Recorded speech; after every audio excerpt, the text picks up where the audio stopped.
Where do we begin? Let's start with the Bengals, who gave a whole bunch of money to Andy Dalton. Um, the Bengals will be a good team this year. They have a very good defense. AJ Green is a great receiver. They have some decent other receivers. I love Giovanni Bernard, and looks like Jeremy Hill's a pretty good running back as well as far as north south. So all the pieces are there, but great defense, a lot of weapons. What's missing? Andy Dalton. Andy Dalton is a inconsistent guy that hasn't proved that he can win in the playoffs. So until he does that, like I said, guilty until proven innocent. He will be the Achilles heel of the Bengals, in my opinion.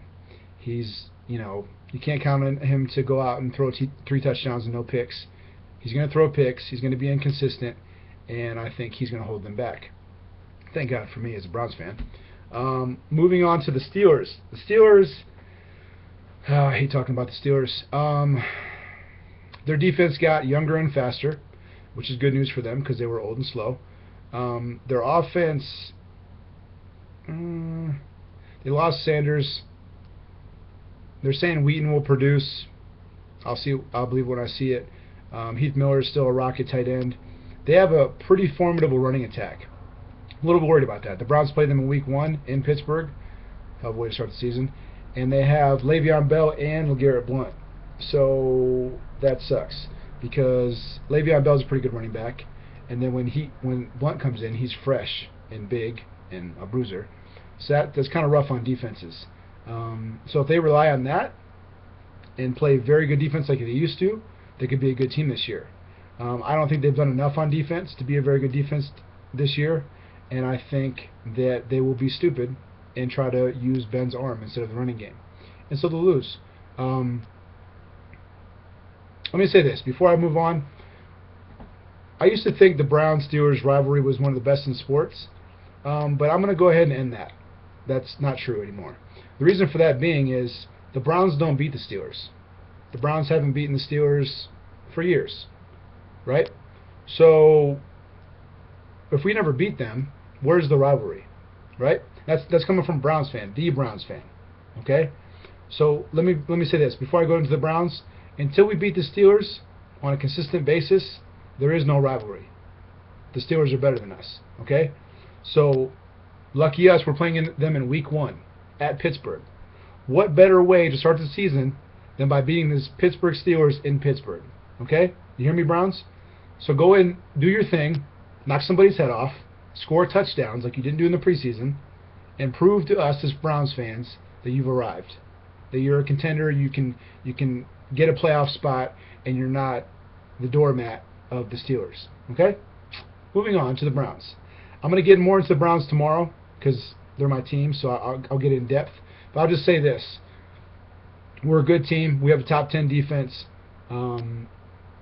Basically, Seattle proved last year with a great running game and a great defense, you can win the whole thing. I think we'll have a very good running game, and I think we have a very good defense. The problem is we have no receivers. Brian Hoyer can throw to Jordan Cameron and Hawkins. I don't trust Miles Austin. I don't trust any of the other receivers we have. The problem with this is Jordan Cameron got off because Gordon was blowing up. Now there is no Gordon. So they're going to double team Cameron. So who does that leave to throw to? I guess Hawkins. But you need more than that. You need more than just Hawkins to throw to for defenses to respect your pass, to not stack up the box in your run. Make sense? So that'll be the Achilles heel of the Browns this year. It'll be interesting to see when Johnny comes in, but I'll get into that tomorrow. The Ravens, last but not least, they're going to be respectable, dude. They're respectable every year. They're going to have a solid defense, probably middle of the road. Their offense, same dilemma. Flacco and Dalton, they're similar to me.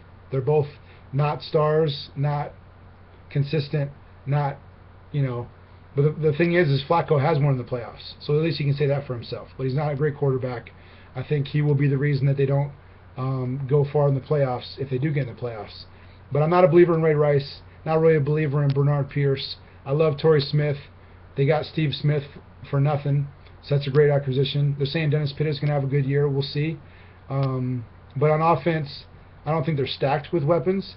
And on defense, I think their defense isn't dominant like it used to be. And it's going to need to be for them to win this division and go deep in the playoffs. And so that's all I got for AFC North. One division left.